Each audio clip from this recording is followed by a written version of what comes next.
Thanks to Z Grills for sponsoring this video. Be sure to check the link in the description below for the buy one, get 10 promo exclusive to Z Grills.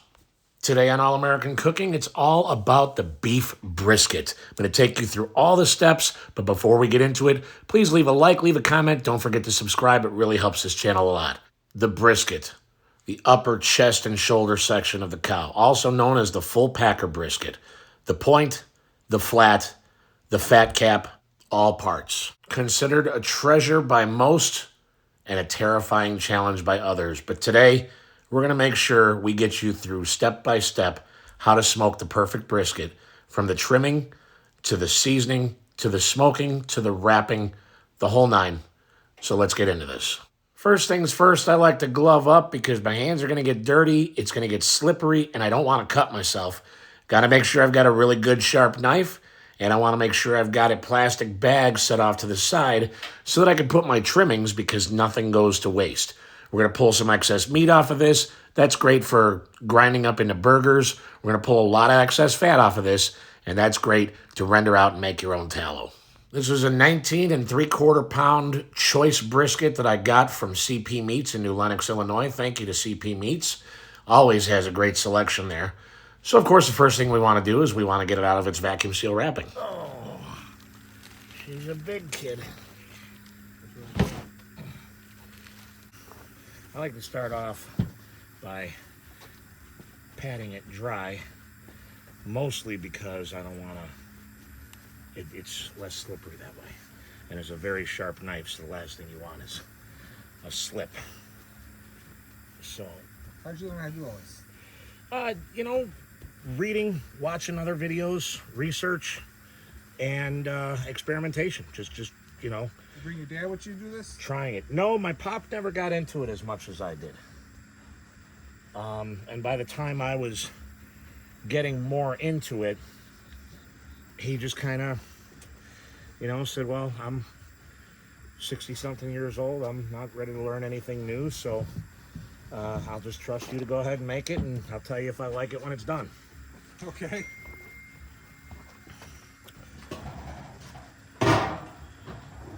He would never, he made ribs here and there, but he would never attempt to do a whole packer brisket like this. He never tried to do like a pork shoulder or anything.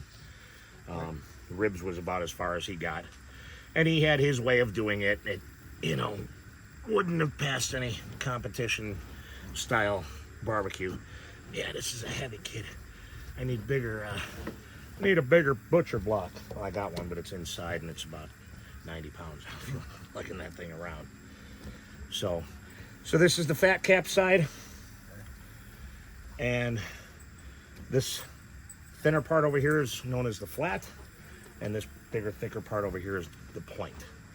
So the point has a big chunk of fat that runs through the middle of it, which is why the point is typically everybody's favorite part, because that hard fat renders out over the course of, several hours of smoking, leaving you with a nice, juicy, very flavorful, tender piece of meat. And when we cut it, we're going to cut against the grain in order for it to be tender. Because if you cut with the grain, so you see how the grain runs this way? Yeah.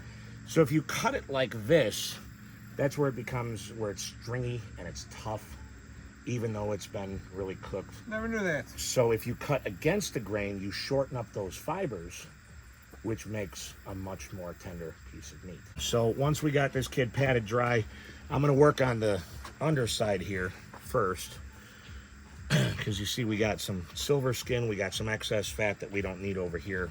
Okay.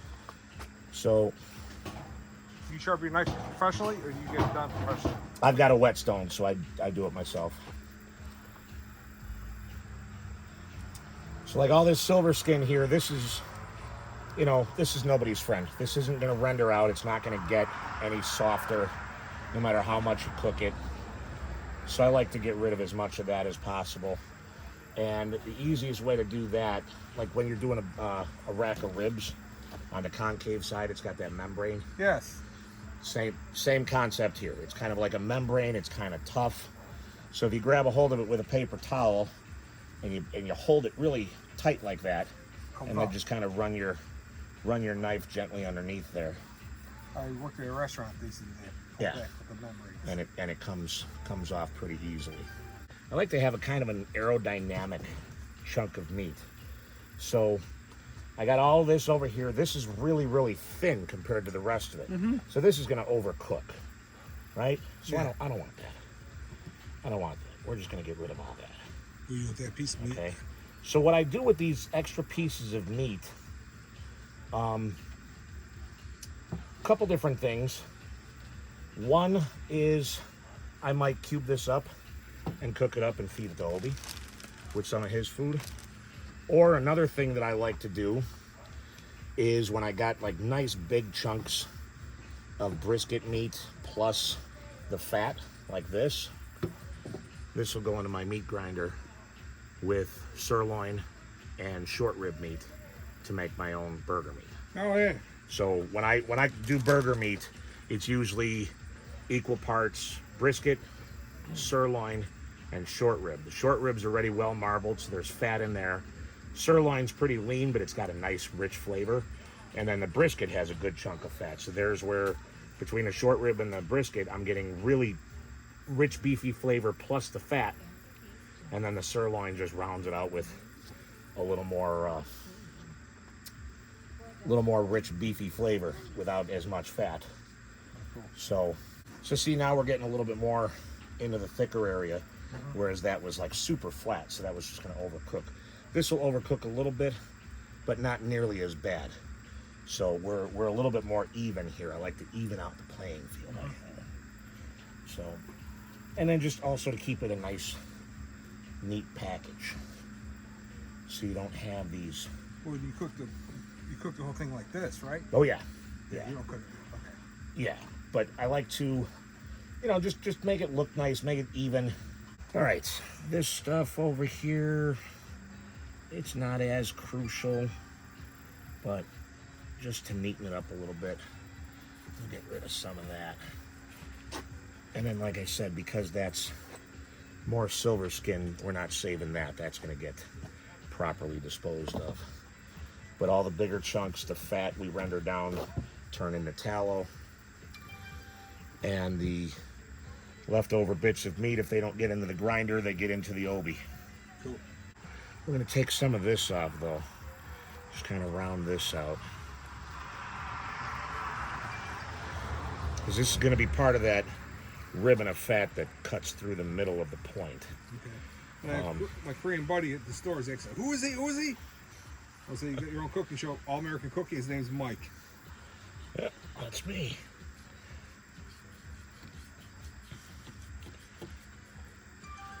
So that's good fat. I'll use that fat to turn it into tallow. And you can see we got right to the meat over here, so that's nice. This ain't Wagyu. What's this? No, this is choice. Yeah.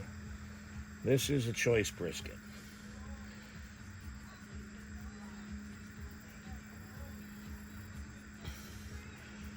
That's a nice little chunk of meat right there. Here you go, buddy. Good boy. Oh, it's good. Okay, the rest of this I'm pretty okay with. Maybe this little flap over here. We don't need this. We can give that to old. Hey, your buddy. Does he sleep in bed with you? Oh, yeah. Oh, it's the greatest feeling ever, right? Yep. Now that the majority of the trimming is done on the meat side, we're going to flip it over to the fat cap side up. And if you heard me talking to my buddy John, who's with me asking some great questions, I like to keep at least 1 inch to 1.5 inches thick of fat on this side because all of that renders, leaving you with a much juicier brisket. So this side will get very minimal trimming. We'll just skip to the part where you can see what it looks like right before I season it. Like you said, they're only with us for a short time. And while a dog may be part of your life, you're all that dog's got. You're his whole life. So, Oh, yeah. I do my best to spoil this guy as much as I can. And he responds. I mean, he's extremely loyal to me. He's extremely affectionate to me. Yeah. Right? Obi?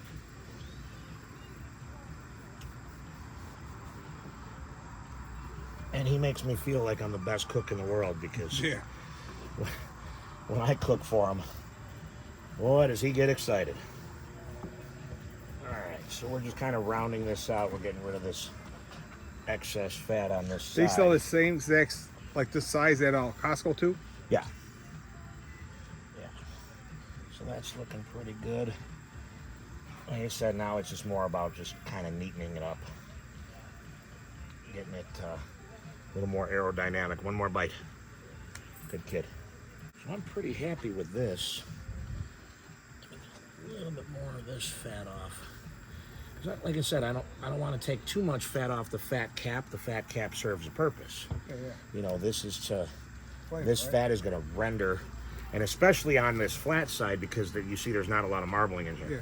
Hey, So this fat has to render into that meat. When in you order put it to get down, what side do you put it down? What side do you cook it on? So when I'm doing the initial cook, I do fat cap up so it can render into the meat. Sure. When I wrap it, I do fat cap down so it can steam up and it can kind of finish braising in its own juices. That's another thing that I like to do because once this is cooked, it's really hard to tell which way that grain goes. Okay. So I'm going to flip it over one more time so we can see exactly which way that grain goes. And you see it goes this way. Yeah. So what I'm going to do is on the fat cap side, I'm going to make a couple of incisions against the grain so that when it's cooked I can see that and say, okay, that's the way I need to slice this thing. Okay. So again, our grain is running, so it's running this way, okay? So when I cut against the grain, I'm going to cut here like this. So now what I'm going to basically do is just kind of score the fat cap Oh, yeah. in that direction that I want to slice, okay? And that'll just kind of be a guide for me when the thing is done. So my slices won't be that thick, obviously, but that's just going to be a guide for me. Okay, so we're basically there as far as the trimming. Let me get this. I mean, I can get anal about it and I can be here all night trimming to get it to the perfect, everything exactly aerodynamic. But this is a pretty decent example of how I want it to be. Okay, it's pretty even all the way across. You know, it's a little thicker on this side, but that's the fat over here is a little thicker, and that's going to render nicely. The point, you got that fat that runs through it, that's going to render nice. We're ovular, we don't have jagged edges sticking out. It kind of looks like an elongated Millennium Falcon. Oh, yeah. So that's what I'm looking for, is an elongated Millennium Falcon. So, and then this, like I said, I'll freeze this, or I'll just throw it in the fridge and, like, you know, sometime during the week, I'll take it out and render it to make tallow. Oh, that's the salt you use? What type of salt is that? This is just kosher salt, and we're just gonna give it, you know, a decent sprinkling, because again, it's a big chunk of meat, so it can handle the seasoning. It's not gonna be overly salty, but this salt is gonna penetrate the meat. It's gonna lock the moisture inside. It's gonna help it stay juicy. Plus, it's gonna dry the skin a little bit, which is gonna help give us a better bark. Okay. So just that amount of salt, you know, because there is salt in the seasonings, so I don't want to go too heavy with it. Now, if I was just gonna do like salt, pepper, and garlic powder, I would go a lot heavier with the salt. But I want to be mindful of the fact that there's salt in the seasonings that I'm going to be using, even though it's a minimal amount. Another reason that I love Cuso seasonings is because they're not super salty like Kinder's or Dano's tend to be. Where'd you get your shirt made up, man? How'd you get the shirts made? My own online store, Get the fuck out of here. Teespring. Yeah. You got your own store? Yeah, You didn't tell me this. So buy shirts. I got shirts. I got hoodies. I got. I didn't know this. Coffee mugs, pint glasses. What the fuck? I didn't know this. Is it your website? Yeah, it's all on my YouTube channel. I'll get it. Yeah, it's all on my YouTube channel. Oh, cool. So I'm gonna clean this up. This kid is gonna go into the fridge, you know, in about an hour or so, just to let that salt penetrate. Then we're gonna come back out here. We're gonna put the binder on. We're gonna put the seasoning on. We're gonna fire up the Z-Grill, and we're gonna get cooking. Cool. So, all right. So let me glove up here because it is time to put our binder on and season this kid. And if you can see, it almost looks like it's sweating a little bit, but the meat is considerably more red, and all the salt has penetrated inside. You can still see where there's salt on the fat, just kind of sweating there, but the rest of it's all penetrated into the meat.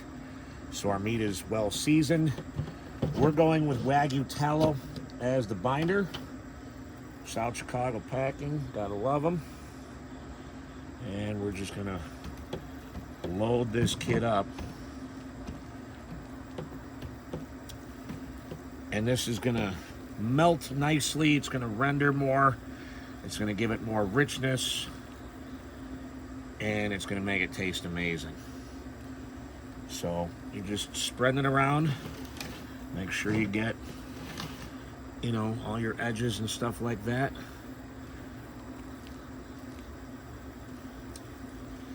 And let's flip the kid over. Oh.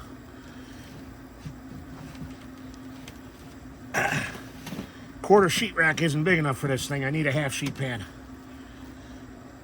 Let's get more out of here. I think I got enough. Nope, maybe not. Might have to go into the new one here. Good thing I bought more. Oh yeah, and I mean, just the smell of this stuff, it just smells beefy and rich and just delicious. I wouldn't recommend eating it by the spoonful though. Yeah.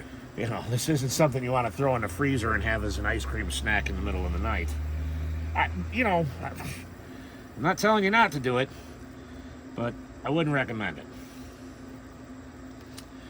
Massage that in there. Oh, yeah, you like that, don't you? Yes.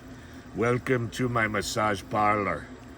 I take good care of you here. Yes. So once you're satisfied that your meat is well lubricated, sounds dirty, but it probably is. We'll flip the kid back over. We're going to season the meat side first. All right, we're going to hit it with some Cuso's Cowboy butter. Just kind of a light sprinkling of this. This is going to give it some good buttery flavor, some spice, and it's going to be amazing. This is one of the newer seasonings from Cuso. Highly recommend it for pork, chicken, fish. I mean, this stuff is so good on corn, vegetables. It's just really, really good. So a nice little seasoning across the whole kid there. Pat it down a little bit. You know, it is a rub, so we want to make sure that it gets into that meat. And the smell already, I mean, come on. We haven't even started cooking yet, and it smells amazing. Make sure you get your ends, your odds and your ends, your evens, every tip, every bit of this kid. Season it thoroughly. Do a good job here. Okay, we're Cowboy buttered on this side, and now we're gonna go with the classic Cuso's dirt. Let's drop this kid in dirt, shall we? Look at the, oh. People have commented on my videos, who cooks in dirt? I said, well, it's not really dirt. It's not like you're grabbing soil and cooking it. It's charcoal activated, so it's got that black color, and it's got tremendous flavor. Just absolutely amazing flavor. this is going to give our brisket a beautiful bark and just awesome, awesome flavor. So pack that thing in the dirt, pack that dirt in there, on there, all around there. Oh, the smell. Oh, I love this seasoning.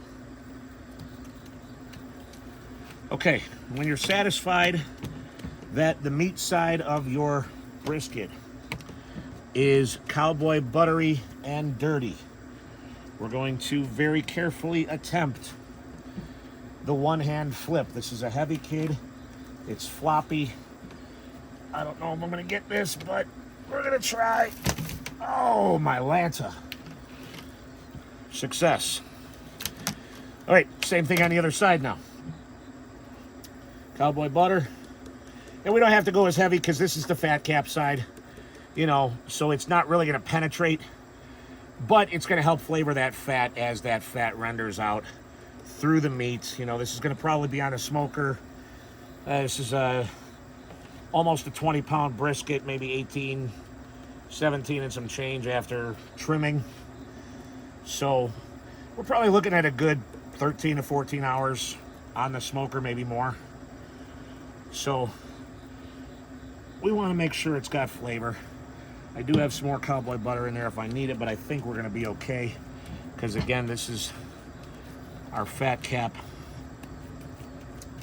and we're more about that dirt anyway. We got plenty of Cowboy butter on the meat side where it counts. So now we'll just finish up with a light layer of the dirt. Make sure we get this edge over here. Yes, you're gonna get it all over your table if you don't have a big enough rack or butcher block, whatever. It's fine. It's cooking. It's gonna get messy. Get used to it. Get all these edges over here. And when we're pretty much there, oh, another bottle of dirt gone. So that's when, you know, you go online, cusocuts.com/allamericancooking, and you order more. Or, you know, you could just go in the description below this video and click that link that's there. Either one. Okay. Our kid is seasoned. Our smoker is almost to temp. So I'm going to clean up here a little bit and we're going to get this kid into our new Z-Grills smoker. As you can see, the Z-Grills smoker is smoking away. I've got a few leftover cherry pellets in there, and then I added some of Z-Grills competition blend. And I can tell you that it smells amazing, and I haven't even put the brisket on yet. We are at our target temperature of 225 degrees Fahrenheit. Obi is sniffing around, checking what's out, you know, I don't know what he's looking for, but let's go ahead and get this kid on there.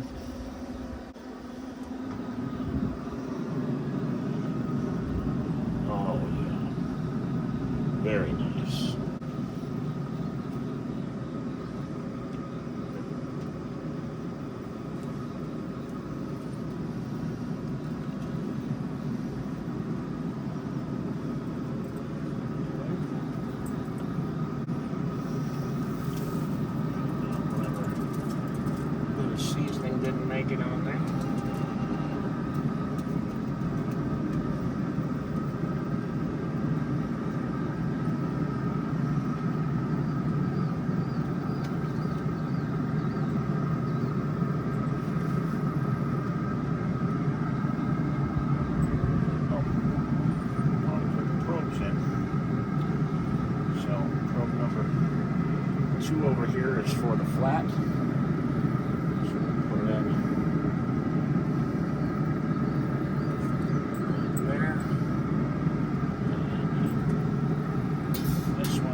that kid up. That'll be its home for the next several hours, until we hit about 165-ish or so. Our bark is set. Then I'll come out and wrap it. But the beauty is, normally with a stick burner, I would have to stay out here and stoke the fire, but I'm going to stay out for a little while. It's still early. It's only about 10 o'clock. So I'm going to stay out for a little while, maybe have a drink or two, and then I get to go to sleep. And my phone is going to alarm me when it's time to wrap this thing. So, we're going for the convenience, and I'm loving this. Z-Grills, baby. So, several hours later, it's about 6 a.m., and I just woke up, and as you can see, a little discombobulated, but we got to get this thing wrapped. The bark is set. The temp on my point is 165 Fahrenheit. The temp on the flat is about 172.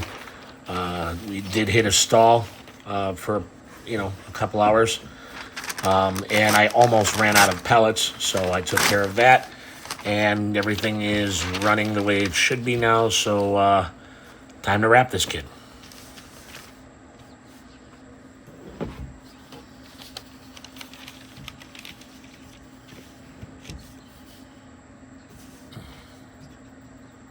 And I'll tell you, it looks absolutely insanely delicious. It smells amazing. I got to get the probes out before I wrap this. I'll put the probes back in after I wrap it. But it's looking and smelling absolutely amazing. So let's take it off the grill and get it wrapped up so we can put it back on there. And I can go and shower and do all the things that I need to do to get ready for today.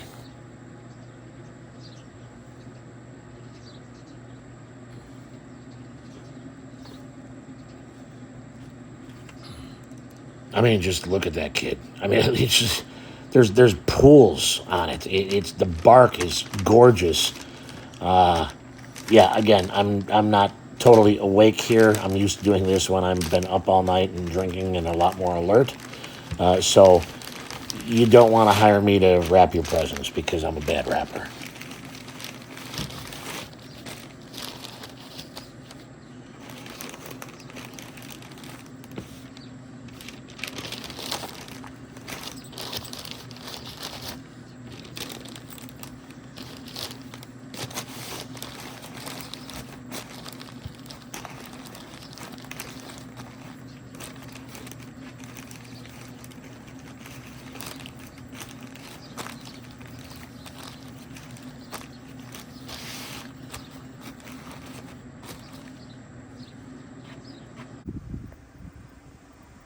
And after a grand total of about 14 hours on this gorgeous Sunday afternoon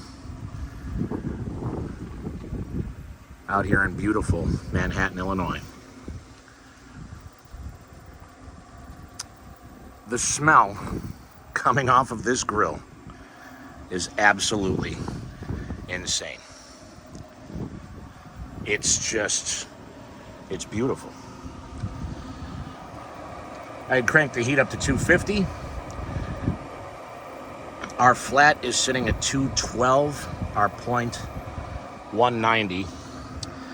But it's not always about the temperature. Anybody that tells you it has to be a specific temperature is selling you something. It's about feel. And I just pulled these probes. Hold on, let me grab my glove here. See if I can get it on while holding the camera.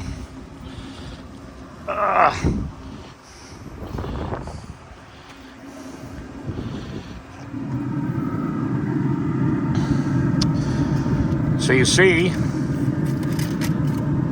if I put this back in on a different angle, it just slides in like butter. That's the flat side. On the point side, same thing. I pull it out, I put it in on a different angle, and it glides in like soft butter. So this kid is done. Even though it's only 190 in the flat, or in the point rather. Again, you want to go by feel. And this thing is probing like soft butter. So we're going to take it out. We're going to let it rest. And it's going to finish its cook. It's going to be perfect in about an hour and a half to 2 hours. Not exactly the angle that I wanted, but it is quite breezy out today. And you can see with the camera moving, but I got a towel here and I got a cooler here. So let's pull this kid off. We're going to wrap it in the towel and throw it in the cooler to rest.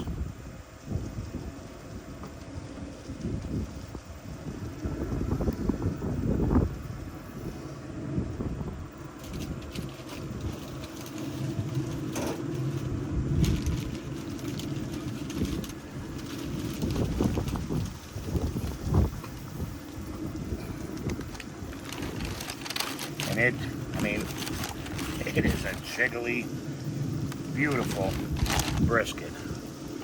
I'm gonna wrap it up in this towel.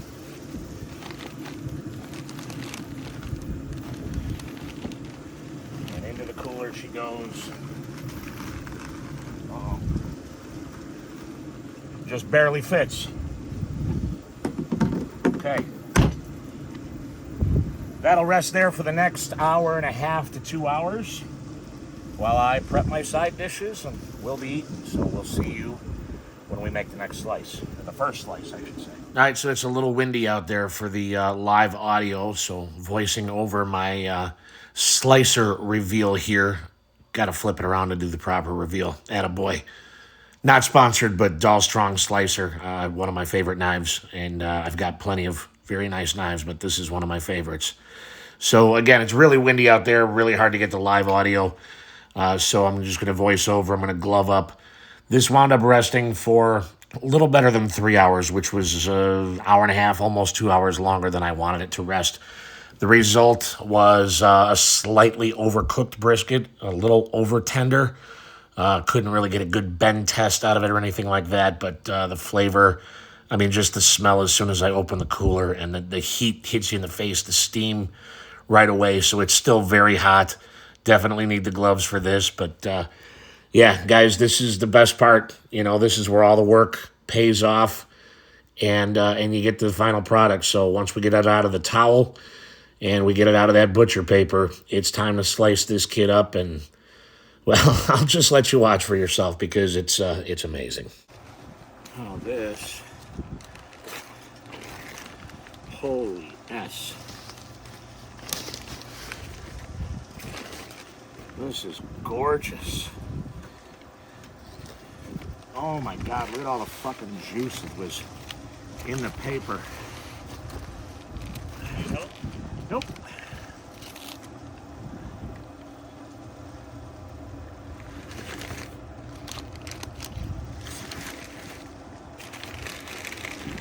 Look at that gorgeousness. Look at, oh, the smell coming off of this thing is amazing. Let's do some slicing. Look, oh, look at this.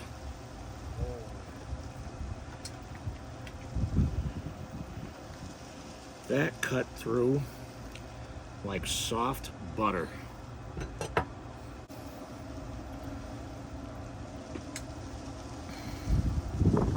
Look at that. Is a juicy, perfect brisket. Look at that. Oh, my goodness. Let's slice some of this kid up here. Go against the grain over here.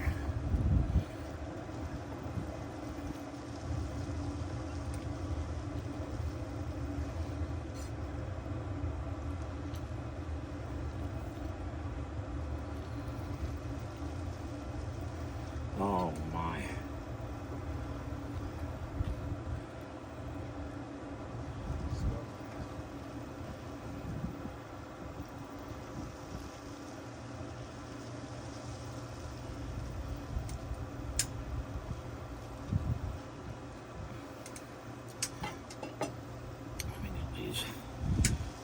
pieces here up and over to the cutting board. Oh, look at that.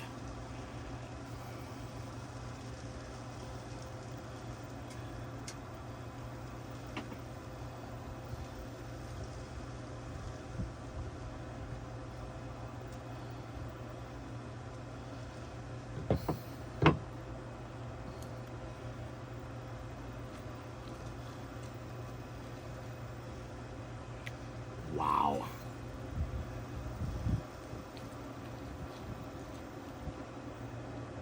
Look at how beautiful.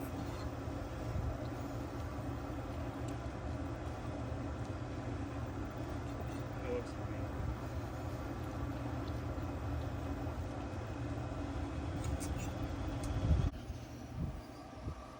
The Cowboy butter, dirt, brisket off the pellet smoker. It rested a little bit longer than I wanted it to. Sorry, it's very windy, so I don't know if you can even hear me with the wind. And I know the camera keeps shaking a little bit, but you know, there it is, bending. Obviously, pulls apart beautifully.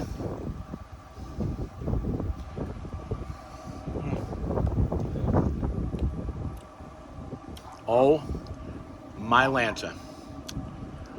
Way to go, Z Grills. And obviously, you know, with Cuso cut seasonings, doesn't get any better than this. Cowboy butter, dirt, the Z Grills competition, pellets, and thanks to CP Meats in New Lenox, Illinois, for a delicious, amazing brisket. Subscribe for more. Check the links in the description below. Save on Cusos. Check out Z Grills. Get yourself a Z Grill. They're fantastic, and don't forget, it's not going to last forever. You buy one grill, one pellet smoker grill, and you get 10 more for free over the course of the next 50 years. That's a new grill every 5 years. Check the link in the description below. If you don't believe me, I'm telling you, it's legit. Don't eat boring food. We'll see you next time.